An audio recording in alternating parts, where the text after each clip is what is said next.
Today we'll be covering the great Paul Morphy, the guy who wrote the book on chess.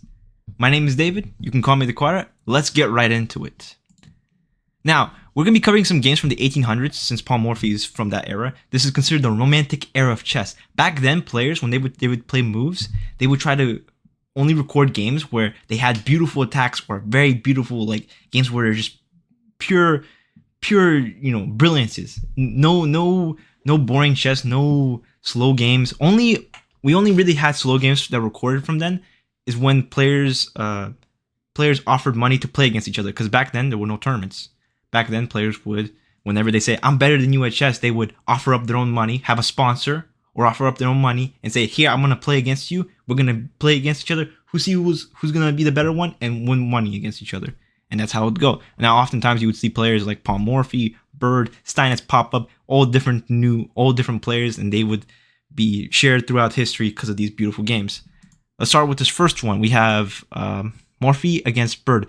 Bird is playing white pieces. Paul Morphy is playing the black pieces. Let's get right into it. With e4, e5, knight to f3, d6, d4, f5. Now, this is called the Philidor's counter gambit. Black is purely offering a pawn, and after pawn takes, and d6, black is saying, hey, I have so much development. I don't really care that I gave up a pawn. I'm going to attack you after castling really quickly. They can play queen d7, castle long, knight f6, queen e7, castle short, and just continue attacking because these bishops are very, very powerful. Now, that's not what exactly Bird does. In this days, people like to develop pieces. Bird plays knight to c3. We get e takes d4, f takes e4, knight takes e4, d4, knight g3, e4, knight to e5, knight f6, bishop g5, bishop d6, knight to h5, and short castles. Now here, Bird is offering white to take on f6. So after he would take with the f pawn and play maybe a move like rook e1, kicking this knight because this knight's not so good. Actually, the idea is just to fork these pieces entirely. After bishop h6 takes, and black will be up 2 pieces for a rook, which is considered pretty good.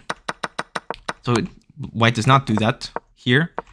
If they were to take like this and we get a position like this, I'm pretty sure black would be pretty happy just playing f5, but that's not what happens in the game. Here, white plays queen d2, we get queen to e8, we get g4, and here, immediately, Paul Morphy sacrifices his knight on g4. Now, this is not really a sacrifice because he gets a piece back right away. After knight takes g4, queen takes h5.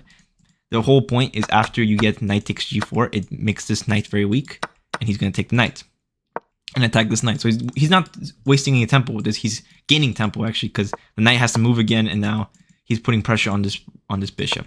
We get knight to c6, again, developing pieces. Very important. Back then, they always wanted to keep their pieces going forward. We get bishop to e2, again, developing more pieces. Queen h3. Very interesting move. Now, this has some very subtle ideas from Morphy. You will see in the future of this game. We get knight takes c6, b takes c6, and bishop to e3. Kind of a slow move. I think in this case, Bird didn't really see a way to progress forward. I guess he really wanted to open up this file, maybe put a bishop on h6, and continue the game. So after that, we get rook b8. Of course, Morphy's putting a piece on the open file.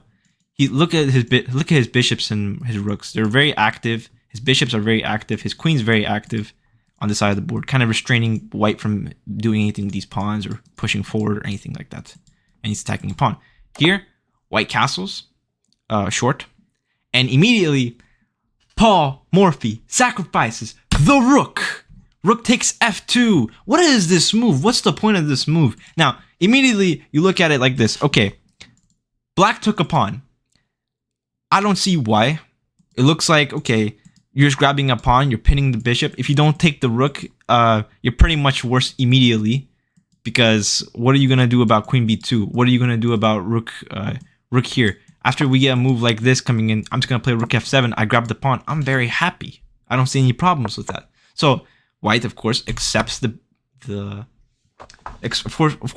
rook, and we get the move queen a3, sacrificing the queen. Now, this is exactly why Paul Morphy played the rook b8 with queen h3. The whole point is now, if you take with the pawn on a3, we get bishop takes h3, and that is checkmate. There's no squares for the king to run away. All of his squares are blocked by his own pieces. It's very depressing, suffocation. So of course his opponent does not do that. He instead defends this b pawn by playing c3, guarding it with his queen. Now it's very important to note he can't play b3 because the queen is pinning the pawn, which is very funny. Okay, but we get c3, we get queen takes a2, and we get b4. Now the best way to defend in chess when you're getting attacked by a queen, of course, offer a queen trade. You want to trade queens immediately. Paul Morphy plays queen check. We get queen a4 check, and we get the move bishop takes b4, sacrificing another piece. He wants to open up this rook towards the king and continue the attack. White takes the piece. We get rook takes b4. If the king moves anywhere, this will be checkmate in 2 moves, and the king has no squares because of this pawn. And if he goes up, again, queen and b3 is checkmate. So he's not going to move his king back. He's not going to move his king back or to c2 or to c1. So he plays takes. We get rook takes b4 and queen takes b4. Because if he moves the king, he's going to lose his king. It will be checkmate. So he sacrifices the queen. We get queen takes b4, queen to c2, and the move e6. Very important move. The whole point is if you take this bishop, you take this pawn, we get bishop to f5, and this bishop and this queen are just absolutely paralyzing the king. And that's exactly what happens. Because if you back up, it's already kind of depressing. You're still allowing bishop f5. So we get takes, bishop f5, rook to d3 defending. We get queen check. Important. You're not going to give up your bishop for a rook because this is technically somewhat equalish. If white figures out how to manage their pieces, they maybe can start an attack of their own or at least defend this position. So Morphy doesn't do that. He plays queen to d4, queen c4, always giving checks, always asking questions. We get queen check again. If the king moves up, he will lose the bishop, so he defends his bishop with king d1. We get queen check on b1, and his opponent resigns. Bird resigns the game. Why? Because if he moves his king up across the board, he loses his rook. And if he defends with his bishop, we get bishop takes d3, and if you try to take your pieces back, you got too much material loss. You're going to have queen takes d4, and all of a sudden these pawns are both moving up the board, and it's really hard to defend both of these rooks. You have queen to even to e4. You don't even need to take this pawn. You can just check and win this other rook, and it's bad. So his opponent resigns, and the game ends. Beautiful sacrifice for queen to a3. Absolutely brilliant.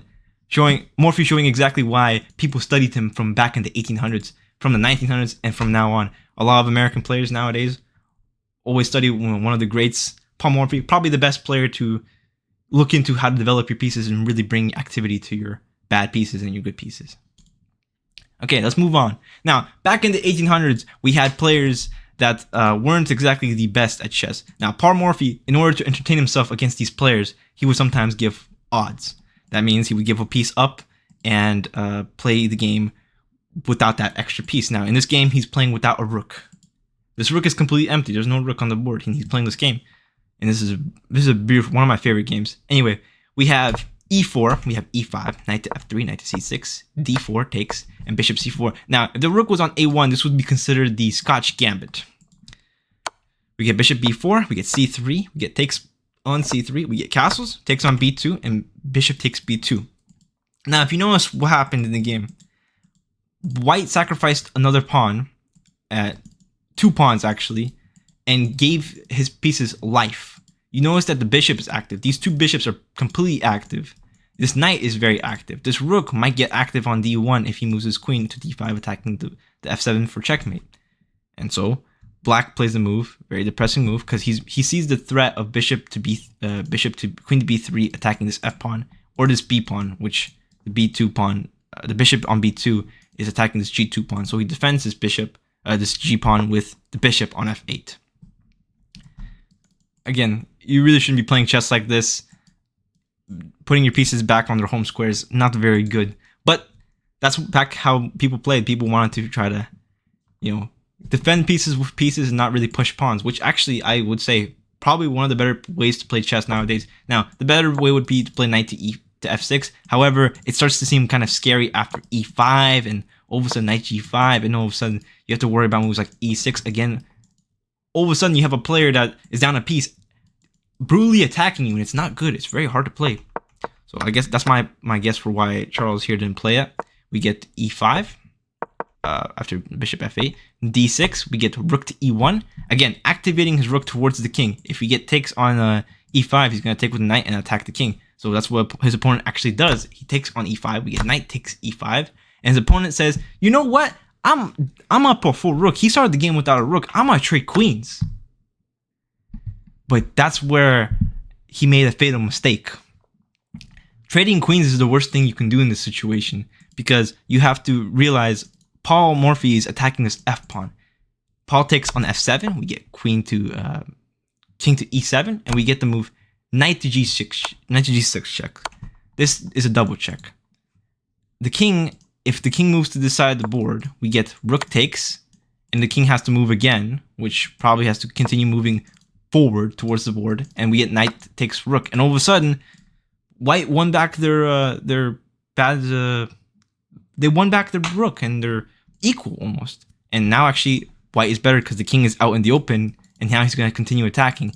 If he moves this bishop, he's going to play bishop to h3 check, continue checking the king, and try to find a way to win this bishop.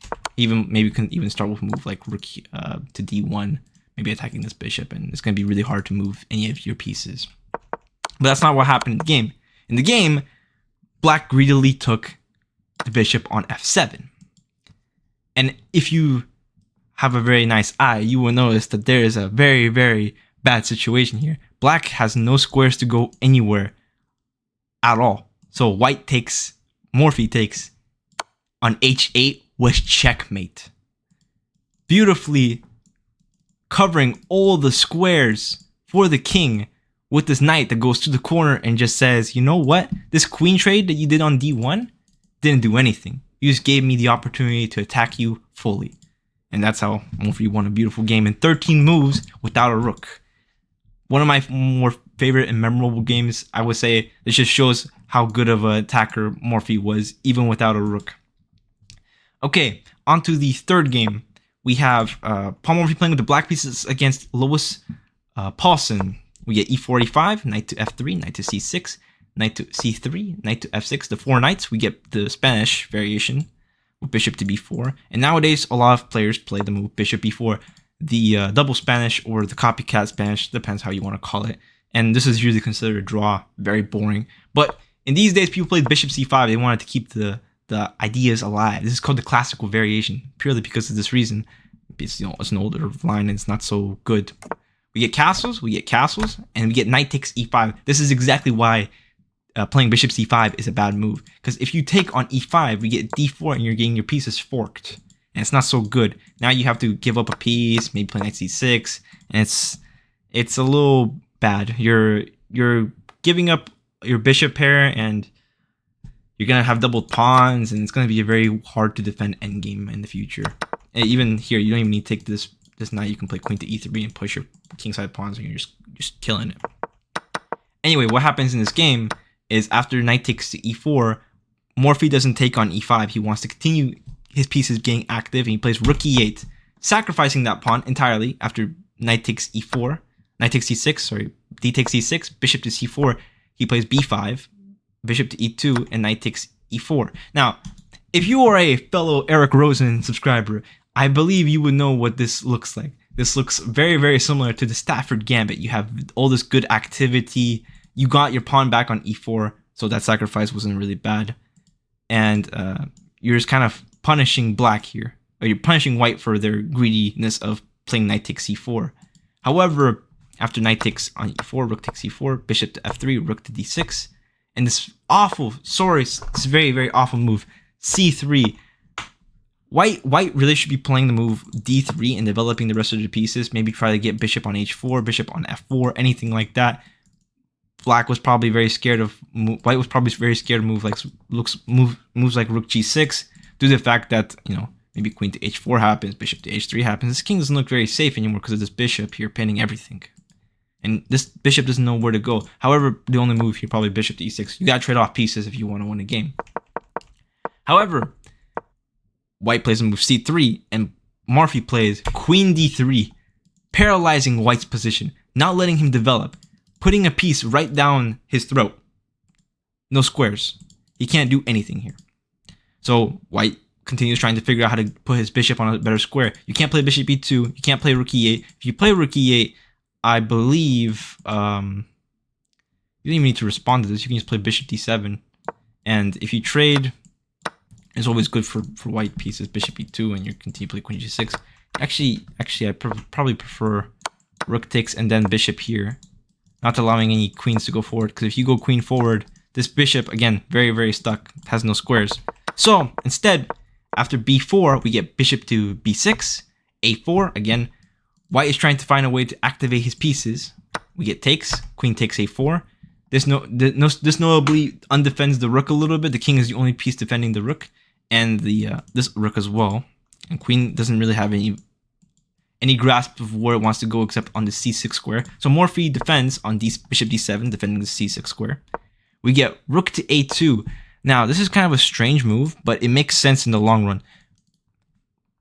White here wants to play rook a2, defending their f2 square, and maybe it wants to trade this rook on d1 and push this pawn. However, it's not super clear what the idea is. Maybe they were kind of trying to push for maybe this really strange move, queen b1, and then bishop to a3, activating all their pieces. I'm not very sure what the idea was here, because even here, rook to e1 is really strong. However, in the game, after rook to a2, Morphy continued developing his pieces. Rook to e8.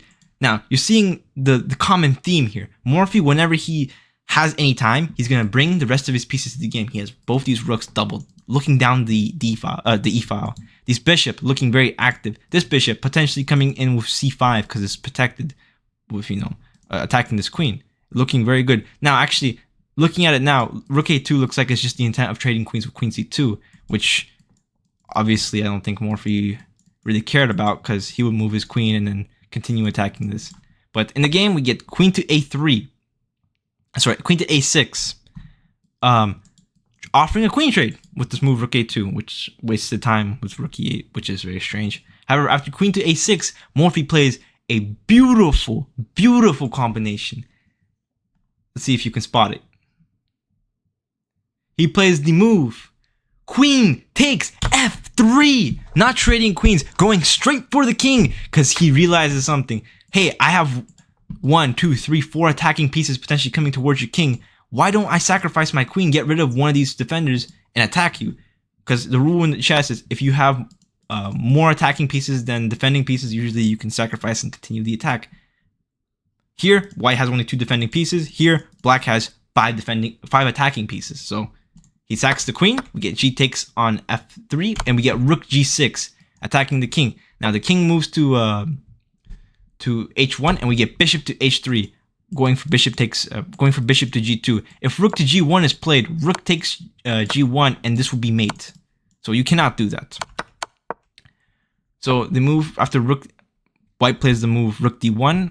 I think clearly just getting out of the attack of the bishop and playing for d4, trying to maybe cover f2. But here, Morphy takes on bishop takes g2. We get bishop f3 and bishop g2 and bishop here. You gotta grab a pawn while you can if you want. I'm actually not so unclear about why you cannot just do this move right away. Ah, I see. He probably was kind of annoyed by queen f1, and then bishop f2 doesn't achieve what exactly you want. But no, actually that seems the same. Okay, but Morphy, very, very reasonable fellow. After bishop g2 and takes on f3, he checks again on g2. Now, there's a notable quote here by Zukertort. Zukertort says that here the quiet move rook g2 wins the game a little quicker than what Morphy did in the game, because rook takes f2 is such a strong move. After check, and the king goes to the square again, you have rook to g6, and that's just going to be checkmate. Because let's say we get something like this. Let's say white plays a random move like d4. We will get rook takes h2, and there will be a checkmate on h1 that white cannot stop. And if you do not cover this square and you play d3, for example, we get check, and this will be checkmate because your king is stuck in the side of the square, and this f2 pawn no longer covers g1. And this would be checkmate as well because of g1. Okay. But that's not what was played in the game. Morphy here played bishop g2. We get check. Bishop to h3, back on this really nice square, covering the king. Maybe he wants to play bishop to f5 and bring it over to e4. But here, Morphy plays the move bishop takes f2, threatening bishop g2, checkmate again. This bishop, very just hard to deal with, man. It's just gonna keep attacking this king, and there's nothing much to do. It's stuck. So White, in his desperate attempts to try to defend, plays the move queen to f1, giving up the queen.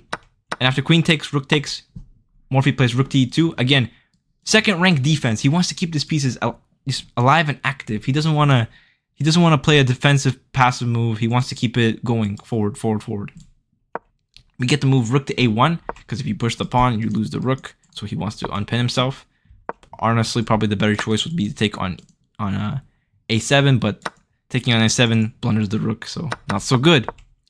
He plays rook to a1. We get rook to h6, putting pressure on this h2 pawn. If king g2, I'm pretty sure we'll just have a short king g2. Oh, it's possible that he's probably wanted to play like this and then take on d2, free pawn. But that's not what happened in the game. In the game, we get d4.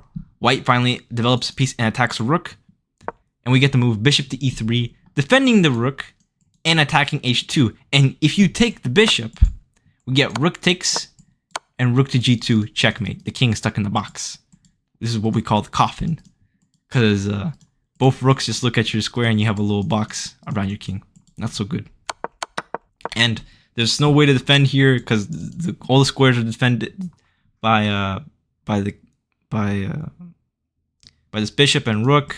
And if you try to push this pawn, this is still checkmate because the king is completely stuck. So black, after the move bishop to e3, resigned the game. And now, after that, we have probably the most famous game by Morphy. This is known as the Opera House game. You've probably seen it before. If not, oh, you're gonna love this game.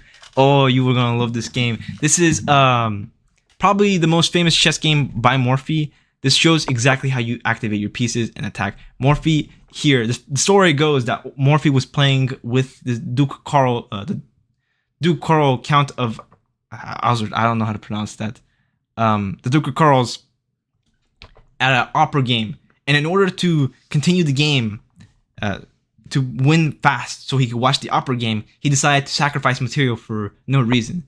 Now, in this game, we get knight f3 by Morphy, we get the Philidor, we get d4, and bishop g4. Already an accurate move, quoted by Fisher here, actually. Already considered a weak move. We get d takes on e4, bishop takes, queen takes, and e takes e5.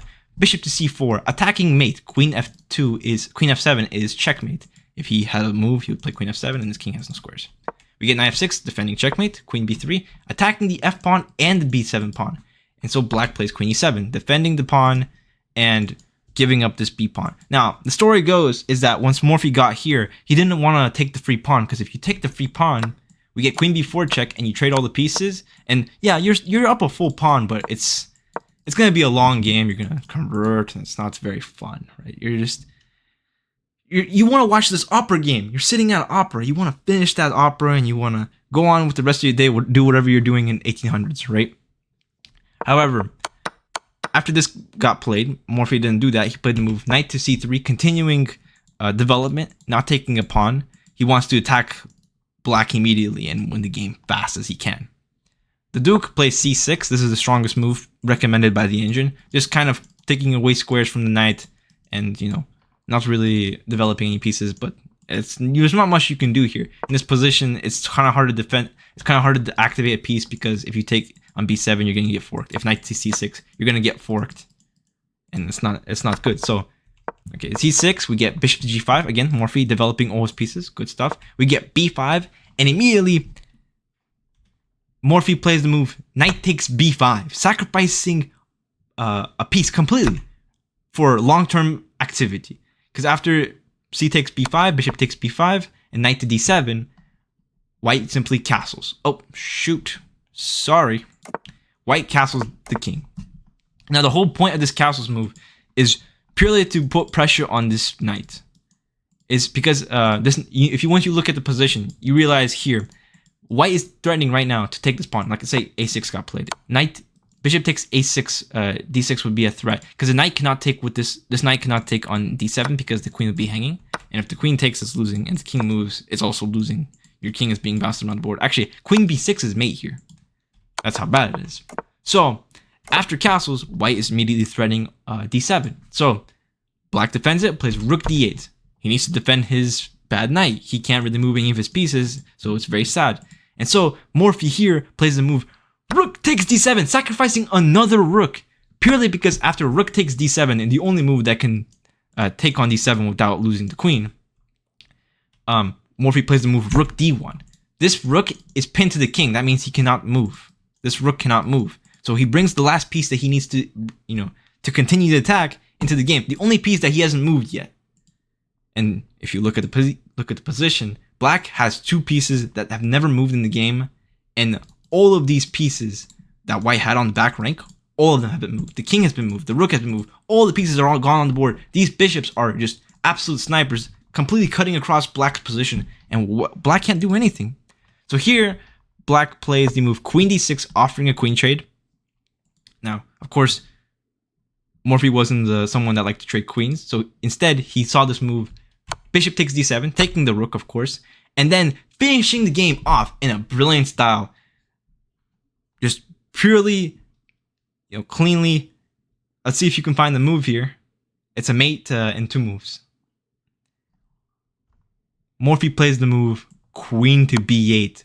Brilliant move. I believe he saw this before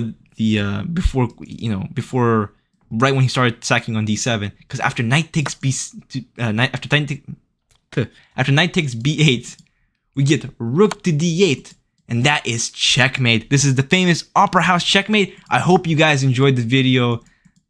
Yeah, it's just beautiful. Look at that. The bishop cuts off the king. This rook on d1 gives checkmate, and all black pieces very sad, very just inactive. Black only moved the queen twice in this game. Black never moved this rook and bishop, and this knight went back to the starting square, preparing for the next game.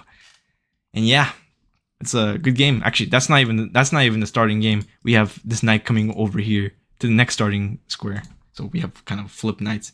Anyway, that will be all for today. I'll see you guys in the next tournament. I'm gonna be playing in a tournament on Saturday. I probably have a video out for Saturday. Well, it's gonna be very interesting next couple of days. I'm very excited. I hope you guys enjoyed these games. This is this guy who wrote the book on chess. Famously, always, if you noticed, always activating his pieces. It's great. Get your pieces in the game. Attack. You'll love this guy if you read into some more of his games. It's just great. It's just great stuff. Anyway, that'll be it. I'll see you guys in the next tournament. That's it. Good.